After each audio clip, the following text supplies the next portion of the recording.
Hello' guys, মই তন্ময় তোমালোকক math চিম্প্লিফাইজনত স্বাগতম জনালোঁ। আশা কৰিছোঁ সকলোৱে ভালে আছা। তো আজি যিটো ষ্টাৰ্ট কৰিম এইটো হ'ল ক্লাছ 10ৰ 2.2ৰ কুৱেশ্যন নম্বৰ 6। আগৰ ক্লাছত আমি 5 নম্বৰ কুৱেশ্যনলৈকে কৰিছিলোঁ। তো আজি 6 নম্বৰটো ষ্টাৰ্ট কৰিম। তো প্ৰথমতে কুৱেশ্যনটোত কৈছে যে তলৰ বিবৃতি দুটাৰ উক্তি এ আৰু আনটো যুক্তি আৰ দিয়া আছে। এতিয়া কুৱেশ্যনত কৈছে যে এটা উক্তি দিয়া আছে, উক্তি ইংলিছত কোৱা হয় এছাৰশ্যন দিয়া আছে আৰু ৰিজন দিয়া আছে। তো এইটো হয়নে নাই তোমালোকে কোৱা আৰু শুদ্ধ উত্তৰটো কি কৰা বাছি উলিওৱা। তো প্ৰথম যিটো দিছে উক্তিত কি দিছে, যদি আলফা আৰু বিটা বহুপদ ৰাশি x² - 6x + পিৰ দুটা শূন্য হয়, যাতে এটা ইকুৱেশ্যন দিয়া আছে alpha plus beta whole square -2 alpha বিটাৰ মান কিমান দিয়া আছে 40 দিয়া আছে, তেন্তে পিৰ মান হ'ব -1। এতিয়া কৈছে যে আলফা বিটা যদি ইয়াৰ শূন্য হয় আৰু এই ইকুৱেশ্যনটোৰ মান যদি 40 হয়, তেতিয়া কোৱা যে পিৰ মান -1 হ'ব। এইটো উক্তি সত্য নে সঁচা নে মিছা কেনেকৈ গম পাম? এইটো নকৰিলেতো গম পোৱা নাযাব। চ' আগতে আমি এইটো কৰি ল'ম, সলভ কৰি ল'ম, তাৰপিছত ক'ম যে এইটো সঁচা নে মিছা পিৰ মান উলিয়াই। তো কেনেকৈ কৰিবা? প্ৰথমতে যিটো ইকুৱেশ্যন দিয়া আছে এইটো লিখি লোৱা। কি দিয়া আছে যে x² মাইনাছ কুৱেশ্যন নম্বৰ কিমান, এইটো 6 নম্বৰ, অনুশীলনী কিমান 2.2, আৰু এইটো কোন ক্লাছ? ক্লাছ হ'ল 10। তো প্ৰথমত কি কৈছে, কুৱেশ্যনটো কি দিয়া আছে x² - 6x + পিৰ। তো এই কুৱেশ্যনত শূন্য দুটা দিয়া আছে, মানে এক্সৰ মান দুটা দিয়া আছে, এটা হ'ল আলফা আৰু এটা হ'ল বিটা। দুটা শূন্য দিয়া আছে, এটা আলফা আৰু এটা বিটা। এতিয়া কুৱেশ্যনত কৈছে alpha plus beta whole square -2 alpha বিটাৰ মান দিয়া আছে কিমান 40, এইটো দিয়া আছে। এতিয়া কৈছে যে পিৰ মান -1 হ'বনে নাই এইটো তোমালোকে উলিওৱা যে হ'বনে নাই। এতিয়া এই কুৱেশ্যনটো সলভ কৰিব গ'লে ইকুৱেশ্যনটো প্ৰথমতে তোমাক উলিয়াব লাগিব কি আলফা আৰু বিটাৰ কি যোগফল আৰু কি গুণফল উলিয়াব লাগিব। তো প্ৰথম কথা যিটো উলিয়াবা এইটো কি উলিয়াবা, এই যিটো কুৱেশ্যন দিয়া আছে এইটোৰ কি আলফা আৰু বিটাৰ যোগফল উলিয়াব লাগিব। তো ফাৰ্ষ্ট কথা আমি এইটো উলিয়াম। প্ৰথমতে কি কৰিম যে আলফা প্লাছ বিটা কৰিম। আলফা প্লাছ বিটাৰ ফৰ্মুলা কি হয়? ফৰ্মুলা হয় -b/a। তো ভালকৈ যদি মন কৰি আমি চাওঁ, তো ইয়াতে যিটো বিৰ মান দিয়া আছে, বি কাক কোৱা হয়? এক্সৰ আগৰখিনিক কোৱা হয় বি বুলি। তো বিৰ মান দিয়া আছে কিমান? -6, এইটো হ'ল বিৰ মান। গতিকে ইয়াতে মই বহুৱাই দিম যে বিৰ মান কিমান বহুৱাম, বিৰ ঠাইত -6 বহুৱাম, আৰু এৰ মান কিমান দিয়া আছে, এই x² আগৰটো কি কোৱা হয়? এ বুলি কোৱা হয়। তো একো নাই, মানে কি আছে 1 আছে, গতিকে ইয়াতে 1 আছে। তো যোগ কৰিলে কি হ'ব? -1 প্লাছ, তো 6ৰ তলত 1, গতিকে এনচাৰ হ'ব কিমান 6। গতিকে প্ৰথমতে যোগফলটো উলিয়াই ল'লোঁ, তাৰপিছত পূৰণফলটো উলিয়াই ল'বা। পূৰণফলৰ ফৰ্মুলা কি c/a হ'ব। এতিয়া চিৰ মান কিমান দি আছে? চি মানে হ'ল এই লাষ্টৰ যিটো থাকে ধ্ৰুৱক পদ, তাক চি বুলি কোৱা হয়। কিমান আছে? পি আছে, আৰু এৰ মানটো আগতীয়াকৈ পাইছোঁ কিমান 1, গতিকে পূৰণ কৰিলে কিমান হ'ল? পি হ'ল। এতিয়া আমি কি কৰিম, যিটো ইকুৱেশ্যন দিয়া আছে ন এইটোক সলভ কৰিম। এইটোক সলভ কৰাৰ কাৰণে আমি কি কৰিম, এই ইকুৱেশ্যনটোৰ মানখিনি বহুৱাই ল'ম। কি দিয়া আছে? আলফা প্লাছ বিটা কিমান ওলাইছোঁ? 6 ওলাইছোঁ যোগ কৰিলে। তো 6ৰ ওপৰত স্কোৱাৰ -2 পূৰণ আলফা আৰু বিটাৰ পূৰণফল কিমান হ'ব? পি হ'ব। গতিকে পিখিনি বহুৱাই দিম, ইকুৱেল টু কিমান 40। তো এইটো কৰিলে 6ক দুইবাৰ পূৰণ কৰিলে কিমান হ'ব? 36 -2p, মান কিমান হ'ব? 40। এতিয়া আমাক কাৰ লাগে? পিৰ মান লাগে, গতিকে 36 নিজৰ ঠাইতে থাকক।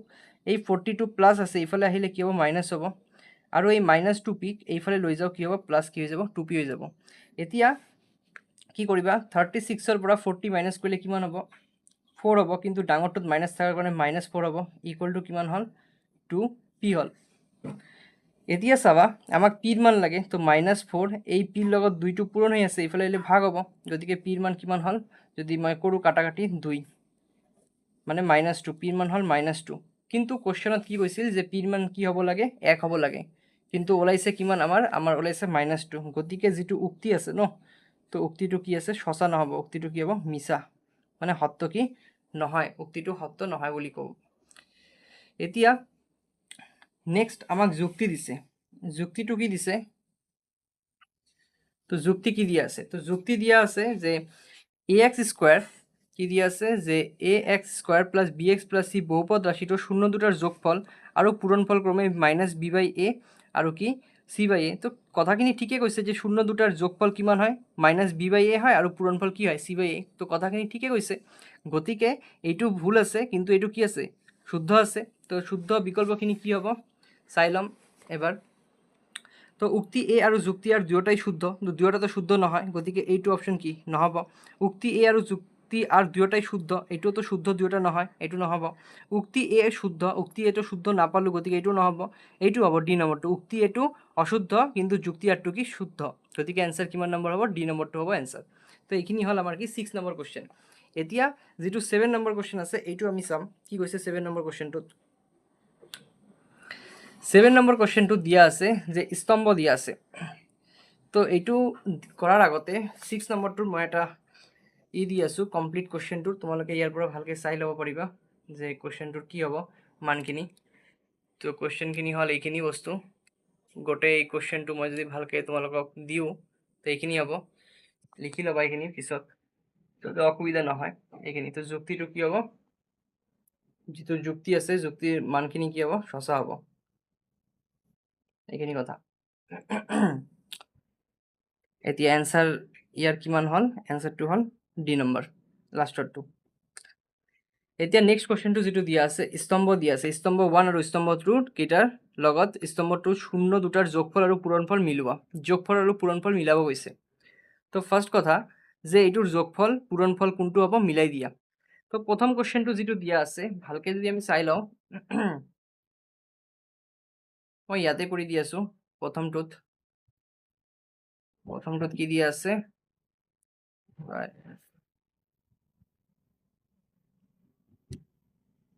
যেটো 7 নম্বৰ আছে, 7 নম্বৰত স্তম্ভ 1ত প্ৰথমটো দিয়া আছে কিমান? x² - 7x + 12 কৈছে শূন্য দুটাৰ যোগফল উলিওৱা আৰু পূৰণফল উলিওৱা, তাৰপিছত মিলাই দিয়া। তো আমি জানো যে শূন্য দুটাৰ যোগফল কি হ'ব? আমি জানো যে শূন্য দুটাৰ যোগফল হয় আলফা প্লাছ বিটা, তাৰ মানে -b/a, মাইনাছ হ'ব b হ'ব, b মানে কোনটো আছিল? b/a এইটো হয়। তো b মানে কোনটো আছিল? b মানে আছিল এই এক্সৰ আগৰখিনি কিমান আছে? -7, আৰু a কোনটো হ'ব? x² আগৰখিনি কিমান আছে? 1 আছে, গতিকে মাইনাছ প্লাছ এনচাৰ হ'ব 7। আৰু আমি জানো যে শূন্য দুটাৰ পূৰণফল কি হয়? c/a হয়। তো c কিমান আছে ইয়াতে? c আছে ধ্ৰুৱক পদ আৰু a কিমান আছে? 1, গতিকে এনচাৰ কিমান হ'ব? 12। তো এইখিনি হ'ব। এতিয়া কথাটো হ'ল a নম্বৰটো আমি পাই গ'লোঁ, কি হ'ব? এতিয়া b নম্বৰটো চালে গম পাব পাৰিবা। তো b নম্বৰত কি দিয়া আছে কুৱেশ্যনটোত? যে x² দিয়া আছে প্লাছ 7x প্লাছ কিমান আছে? 12 আছে। গতিকে ইয়াৰ শূন্য দুটাক যদি যোগ কৰা কি হ'ব? -b/a, b মানে হ'ল এক্সৰ আগৰখিনি 7 আৰু a মানে হ'ল 1, গতিকে এইখিনি হ'ব -b/a2। এতিয়া যদি পূৰণফলখিনি কৰি লোৱা, এইটো মানে -7 হ'ব, c/a 12 কিমান হ'ব? 1 হ'ব, তাৰ মানে এনচাৰ হ'ব কিমান? 12। তো এটা হ'ল -7, এটা হ'ল কিমান? 12। এইটো হ'ল b নম্বৰ। এতিয়া c নম্বৰটো যদি সলভ কৰা কি দিয়া আছে? x² আছে, -7x আছে, মাইনাছ কিমান আছে? 12 আছে। তো শূন্য দুটাৰ যোগফল কিমান হ'ব? -b/a, b মানে হ'ল -7, তো এইটো হ'ল a মানে হ'ল 1, গতিকে -7 আৰু যদি গুণফল উলিয়াই লোৱা c/a, c মানে হয় -12 আৰু a কিমান আছে? 1 আছে, এইটো হ'ল 1 a মানে, গতিকে কিমান হ'ব? -12 হ'ব। তো এতিয়া আমি পাই গ'লোঁ যে অপশ্যনত আমি এতিয়া চাম কোনটো হ'ব। প্ৰথমটো যিটো এনচাৰ, প্ৰথম কুৱেশ্যনটো যিটো দিয়া আছে ইয়াৰ এনচাৰ আমি পালোঁ কি?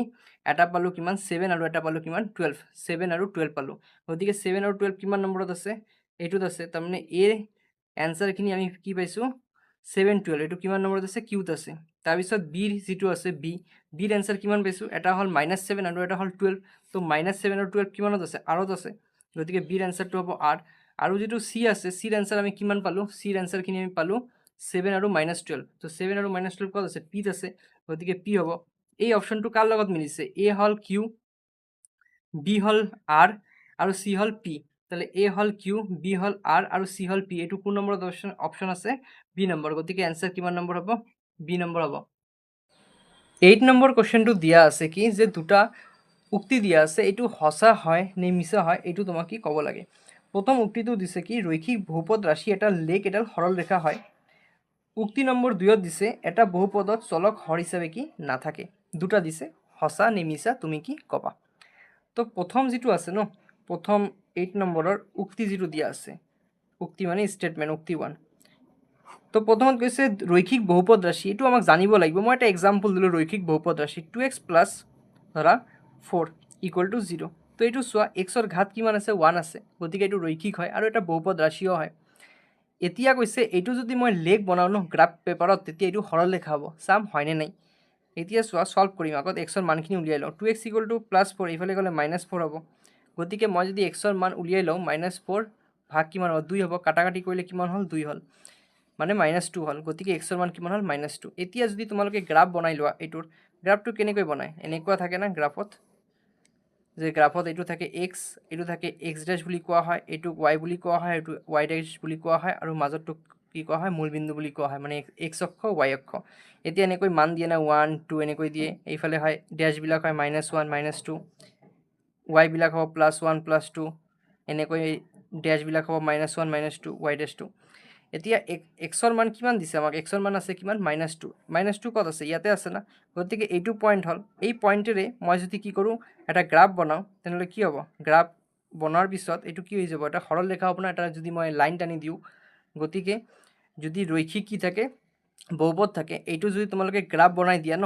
এইটো কি হয় এটা সৰল ৰেখা হয় গতিকে আমাৰ কোৱেশ্যনত কি কৈছে এটা সৰল ৰেখা বুলিয়ে কৈছে গতিকে এইটো কি আছে কাৰেক্ট আছে তাৰ মানে কি হ'ল উক্তিটো ঠিকই আছে তো উক্তি কি আছে উক্তি 1 টো ৰাইট আছে এতিয়া উক্তি নম্বৰ 2 টো আমি কি কৰিম চেক কৰিম উক্তি নম্বৰ 2 কি কোৱা হৈছে কোৱেশ্যনত যে কোৱেশ্যনত কৈছে এটা বহুপদৰ চলক হৰ হিচাপে নাথাকে এতিয়া চোৱা যেতিয়া বহুপদ লিখা হয় 2y + 5 এনেকুৱা ধৰণৰ যেতিয়া লিখা হয় তেতিয়া আমি কি লিখিব পাৰোঁ যে 2y 2/y প্লাছ কিমান 5 আছে এইটো যেতিয়া হৰ হিচাপে থাকে ন এইটোৰ মিনিং হ'ল ইয়াৰ পাৱাৰ কিমান আছে -1 আছে +5 আৰু -1 যদি কোনো এটা কি থাকে চলকৰ ঘাত যদি -1 থাকে তেতিয়া এইটো কি বহুপদ কি এইটো বহুপদ নহয় ঘাত কি বহুপদ কি এইটো নহয় যদি কি থাকে চলক হিচাপে যদি থাকে ঘাতত মানে চলকৰ ঘাত যদি নেগেটিভ থাকে ইয়াক বহুপদ কি নহয় এইটো বহুপদ তো বহুপদ নহয় ঠিক আছে তো উক্তিটোত কি কৈছে যে এটা বহুপদত চলক হৰ হিচাপে নাথাকে তো ঠিকই কৈছে হৰ হিচাপে তো চলক থাকিব কি নোৱাৰে তো যেহেতু হৰ হিচাপে চলক থাকিব কি নোৱাৰে গতিকে এইটোও কথা কি আছে কাৰেক্ট আছে উক্তিটোও কাৰেক্ট আছে মই এইটো এক্সাম্পল দিলোঁ থাকে বুলি কোৱেশ্যনত কৈছে নাথাকে কাৰণে এইটো ঠিক আছে যদি ক'লে থাকে বুলি তেতিয়া এইটো ৰং হ'ল হয় তো সেইকাৰণে দুটাই কি হ'ব সত্য হ'ব তাহলে অ্যান্সাৰ কোনটো হ'ব উক্তি 1 আৰু উক্তি 2 দুয়োটাই কি সত্য তো অ্যান্সাৰ হ'ব এইটোৰ অ্যান্সাৰ কি হ'ব এ নম্বৰ এতিয়া 9 নম্বৰ কোৱেশ্যনটো তো 9 নম্বৰ কোৱেশ্যনটো কি কৈছে যদি p স্কয়াৰ ইকুয়াল টু 32/50 হয় তেন্তে পিৰ মান কি হ'ব পিৰ মান কি হ'ব এইটো উলিয়াব লাগে তো উলিয়াই ল'ম পি স্কয়াৰৰ মান কিমান দিয়া আছে 32/50 গতিকে আমাক পিৰ মান লাগে এতিয়া চাম এই যে 32 আছে ন তো 32ক আমি কেনেকৈ লিখিব পাৰোঁ 32ক তো 32ক মই আগত কাটাকাটি কৰি লওঁ কিহেৰে যাব 2এৰে যাব তো 2 × 1 = 2 বাকি থাকিলে 1 12 6 × 2 = 12 তাৰমানে 16 2 × 32 হয় আৰু 25 2 × কিমান হয় 50 হয় এতিয়া মই লিখিব পাৰোঁ যে 16 কি বুলি লিখিব পাৰোঁ 4 বুলি লিখিব পাৰোঁ আৰু 25ক 5 বুলি লিখিব পাৰোঁ আৰু ওপৰত কি দিব পাৰোঁ হোল স্কয়াৰ যদি এইখিনি দিয়া হয় এইটো কি যাব কেনসেল যাব থাকিব কিমান পিৰ মান 4 কিমান হ'ব 5 হ'ব গতিকে পিৰ মান হ'ব 4/5 আৰু যদি কোনো এটা সংখ্যা p/q আহিত থাকে তাক কি বুলি কোৱা হয় পৰিমেয় সংখ্যা বুলি কোৱা হয় এতিয়া অপশ্যনত কৈছে এইটো এটা অখণ্ড সংখ্যা হ'ব এইটোতো অখণ্ড সংখ্যা নহ'ব পৰিমেয় সংখ্যা হ'ব ইয়েছ পৰিমেয় সংখ্যা হ'ব এইটো অপৰিমেয় সংখ্যা হ'ব নহয় এইটোতো অপৰিমেয় সংখ্যা নহয় আৰু এটা কৈছে অপশ্যনত এইটো বাস্তৱ সংখ্যা আমি জানো সকলোবিলাক সংখ্যাই কি হয় বাস্তৱ সংখ্যা তাৰমানে পৰিমেয় সংখ্যা অপৰিমেয় সংখ্যা সব মিলি একেলগে তাক কি কোৱা হয় বাস্তৱ সংখ্যা বুলি কোৱা হয় গতিকে অপশ্যনত যদি এইটো কি ওলাইছে এটা পৰিমেয় সংখ্যা ওলাইছে অপশ্যনত কি ওলাইছে এইটো এটা পৰিমেয় সংখ্যা আৰু যদি পৰিমেয় সংখ্যা ওলাইছে গতিকে এইটো কি হ'ব এইটো বাস্তৱ সংখ্যাও হ'ব তো এইটো কি হ'ব বাস্তৱ সংখ্যা হ'ব তাহলে অ্যান্সাৰ কোনটো হ'ব অ্যান্সাৰ হ'ব 2 নম্বৰটো আৰু কিমান 4 নম্বৰটো তো এইটো হ'ল MSQ মাল্টিপল সিলেক্টিভ অপশ্যন বা সিলেক্টিভ কি কোশ্চেন কোনটো অপশ্যন হ'ব 2 আৰু 4 তো 2 আৰু 4 ক'ত আছে এ নম্বৰত আছে 2 আৰু 4 দুয়োটাই কি সত্য তাহলে অ্যান্সাৰ হ'ব এ নম্বৰটো এইটো হ'ল কাৰেক্ট অ্যান্সাৰ এতিয়া 10 নম্বৰটো চাম কি হৈছে x³ + ax² + bx + c বহুপদটোৰ এটা শূন্য দিয়া আছে কিমান -1 তেন্তে আন দুটা শূন্যৰ কি উলিয়াব লাগে পূৰণফল উলিয়াব লাগে এইটো হ'ল MCQ কোশ্চেন এতিয়া চোৱা ফাৰ্স্ট অফ অল এইখিনি বস্তু কি দিয়া আছে 10 নম্বৰত এইটো এটা কি দিয়া আছে ত্ৰিঘাত বহুপদ দিয়া আছে এতিয়া কৈছে ইয়াৰ আমি জানো ত্ৰিঘাত বহুপদ হলে শূন্য কেইটা হয় তিনিটা হয় এটা হ'ল আলফা এটা হ'ল বিটা আৰু এটাৰ নাম কি হ'ল গামা। এতিয়া কৈছে এই তিনিটাৰ ভিতৰত যিকোনো এটা শূন্য দিয়া আছে -1, তো মই যিকোনো এটা -1 ধৰি লওঁ, আলফা কি ধৰি লওঁ মাইনাছ কি 1 ধৰি লওঁ। এতিয়া কৈছে যি বাকী দুটা শূন্য আছে ন, সেই দুটাৰ পূৰণফল কিমান হ'ব এইটো তুমি আমাক উলিয়াই দিয়া। কেনেকৈ কৰিবা? আমি জানো ত্ৰিঘাত বহুপদৰ ক্ষেত্ৰত যেতিয়া শূন্যকেইটাক আমি কি কৰোঁ যোগ কৰোঁ, শূন্যকেইটাক যোগ কৰিলে কিমান হয়, alpha plus beta plus gamma, formula কি হয় মাইনাস কি আছিল বি বাই এ, এইটো আছিল আমাৰ কি ফৰ্মুলা। এতিয়া চোৱা যে মাইনাস বি আছে, বি মানে কি আছিল ত্ৰিঘাতৰ ক্ষেত্ৰত এক্স স্কোৱাৰ আগত যিটো থাকে তাক বি বুলি কোৱা হয়, তাৰমানে আগত কি আছে এ, গতিকে বিৰ মান কি হ'ব এ হ'ব, আৰু এ আছিল এক্স কিউবৰ আগত যি থাকে তাক এ বুলি কোৱা হয়। কিমান আছে একো নাই, তাৰমানে 1 আছে, গতিকে এইটো হ'ল 1। আলফাৰ মানটো -1 আগৰ পৰা ধৰি লৈছোঁ মই, বিটা প্লাছ গামা, তেনেহ'লে কি হ'ব যে beta plus gamma equal to মাইনাছে থাকিব, তলত 1 থাকিলে নিলিখিলে হ'ল, আৰু -1 এইফালে গ'লে +1। তো এইটো আমি কি বিটা প্লাছ গামাৰ মানখিনি পাই গ'লোঁ ইয়াৰ পৰা। এতিয়া আমি দ্বিতীয় যিটো সূত্ৰ পাইছোঁ এইটো কি আছিল যে শূন্য তিনিটাৰ পূৰণফল বা গুণফল এইটো আছিল কিমান চি বাই এ ন, এইটো আছিল ইয়াতে ডি বাই কি এ মাইনাছ ডি বাই এ এইখিনি আছিল, গতিকে মাইনাছ ডি মানে হ'ল ধ্ৰুৱক পথ, কিমান দিয়া আছে ইয়াতে ধ্ৰুৱক পথ চি বুলি দিয়া আছে, তো ইয়াতে কি লিখিম ডিৰ ঠাইত চি লিখিম, আৰু এ মানেতো জানা এক্স কিউবৰ আগত যিমান আছে তাক কি কোৱা হয় এ বুলি কোৱা হয়, গতিকে কিমান হ'ব 1 হ'ব। এতিয়া কথাটো হ'ল এইটো কৰিলে কি হ'ব মাইনাছ চি, আৰু আলফাৰ মান কিমান আছিল -1 ইনটু বিটা ইনটু কিমান গামা, তো মাইনাছ আৰু মাইনাছ কেনচেল হ'ল, গতিকে বিটা আৰু গামাৰ যিখিনি মান হ'ল এইখিনি কি হ'ল আমাৰ চি হ'ল। এতিয়া কথাটো হ'ল যে যি চি খিনি পাইছোঁ এতিয়া চিৰ মানখিনি উলিয়াব লাগে, তো চিৰ মান কেনেকৈ উলিয়াম, তো চিৰ মান উলিওৱাৰ ফৰ্মুলাটো হ'ল আৰু এটা আমি জানো না যে শূন্যকেইটাক একেলগে যদি মই পূৰণ কৰোঁ alpha into beta, beta into gamma plus gamma into কি আলফা, এইটোৰ ফৰ্মুলা কি হয় চি বাই কিমান আছিল এ আছিল, এইটো আছিল তাৰ ফৰ্মুলা, গতিকে এইটো ইউজ কৰিম। তো এইটো ইউজ কৰিলে আলফাৰ মান কি আছে -1 আছে লিখি দিলোঁ, বিটা থাকি গ'ল প্লাছ বিটা ইনটু গামা, আৰু বিটা ইনটু গামা মানে কিমান আছিল চি আছিল, আৰু আলফা আৰু গামা। এতিয়া গামাৰ মান কিমান আছে, গামাৰ মান ইয়াৰ পৰা মই উলিয়াই লওঁ, গামা ইকুৱেল টু কি হ'ব -a +1 প্লাছ বিটা এইফালে গ'লে মাইনাছ বিটা, গতিকে এইটো 1 নম্বৰ দিলোঁ, গামাৰ মান ইয়াৰ পৰা মই উলিয়াই ল'লোঁ, তো ইয়াতে মই বহুৱাই দিম কাৰ মান গামাৰ মান কি আছিল -a +1 মাইনাছ কিমান বিটা, আৰু আমি আলফাৰ মান আগতীয়াকৈ পাইছোঁ কিমান -1, গতিকে -1 থাকিব ইকুৱেল টু চি মানে কোনটো, চি মানে হ'ল ধ্ৰুৱক পদ, চি মানে ধ্ৰুৱক পদ হ'ব নহয়, চি মানে হ'ল এক্সৰ আগৰখিনি তাক চি বুলি কোৱা হয়, গতিকে বি, এ মানে হ'ল এক্স কিউবৰ আগতখিনি কিমান আছে 1 আছে এইখিনি। এতিয়া মাইনাছ বিটা হ'ব প্লাছ চি হ'ব, এতিয়া চোৱা মাইনাছে মাইনাছে কি হ'ব প্লাছ এ হ'ব, মাইনাছে প্লাছে -1 হ'ব, আৰু মাইনাছে প্লাছ কিমান হ'ব বিটা হ'ব, ইকুৱেল টু এনচাৰ কিমান থাকিল বি থাকিল। এতিয়া minus beta plus beta cancel গ'ল, আমি চিৰ মান উলিয়াম, চি ইকুৱেল টু কিমান হ'ল বি, এইটো প্লাছ চি ইফালে গ'ল প্লাছ এ ইফালে গ'লে -1 -1 ইফালে গ'লে প্লাছ কিমান 1, তো এইটো হ'ল চি, আৰু চি মানে কি আছিল, চি মানে কোনটো আছিল ক'ত গ'ল, চি মানে আছিল কি বিটা ইনটু গামা, গতিকে মই বাকী দুটাৰ শূন্যৰ গুণফল পালোঁ বি মাইনাছ এ প্লাছ কিমান 1, তো এইখিনি হ'ব আমাৰ কি এনচাৰ। এতিয়া চাম এই কুৱেশ্যনটো কাৰ লগত মিলে এনচাৰখিনি, কিমান এনচাৰ ওলাইছে, আমাৰ এনচাৰ ওলাইছে বি মাইনাছ এ প্লাছ 1 এইটো ওলাইছে। এতিয়া চাম ক'ত আছে, প্ৰথম অপশ্যনটো বি মাইনাছ এ প্লাছ 1 আছে, আমাৰ ওলাইছে কিমান বি মাইনাছ এ প্লাছ 1, গতিকে অপশ্যন নম্বৰ কিমান হ'ব, অপশ্যন নম্বৰ এটো হ'ব কাৰেক্ট এনচাৰ, অপশ্যন নম্বৰ কিমান এ, গতিকে এনচাৰ কিমান হ'ব এ নম্বৰ, এইটো হ'ল এনচাৰ।